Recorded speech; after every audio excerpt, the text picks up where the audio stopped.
Nei, blessaður. Hvað er verið að bralla núna? Við erum bara að gera hérna fötin. Svona klár bara fyrir næstu uppákomu. Ég held að þetta sé bara sko einhver fæðingagalli, held ég.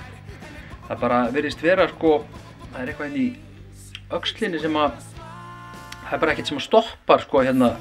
Við þetta einhvern veginn bara fer sko alveg hingað. Já.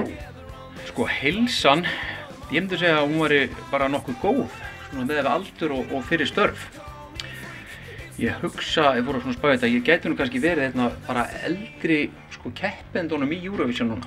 Ég maður bara þetta einu sem að kannski er stundum að plaga. Ég er bara með sko kviðslit sem ég ætlaði að láta laga sko hérna. Ég var með þess að búin að panta sko, búin að fá dag og allt á sko aðgerð sem átti að vera þarna í mars held ég. Svo slysumst við til að vinna sko Eurovision. Fólk er gjarnan spurt sko hvað eru þið eiginlega með mikið af fötum, því að við erum með sko nokkrar útgáfur af fötum, en ég get svona sýnt ykkur bara inn í skápinn. Við getum séð svona, hérna er þetta bara allt saman. Sokkabuxur.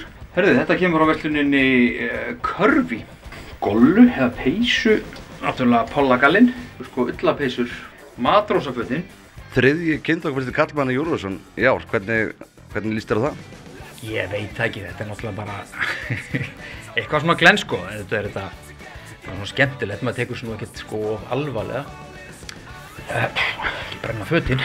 Sko stóran hluta örugglega valið af sko karlmönnum, hugsa ég. Sem gerir þetta kannski ennþá meira spennandi á sinn hátt sko. Maður verður bara að dansa við strákana líka. Hver voru viðbrögð konunnar þegar hún heyrði þessar fréttir? Ég held hún hafi bara orðið mjög stolt. Ég held hún sé bara ánægð með mig.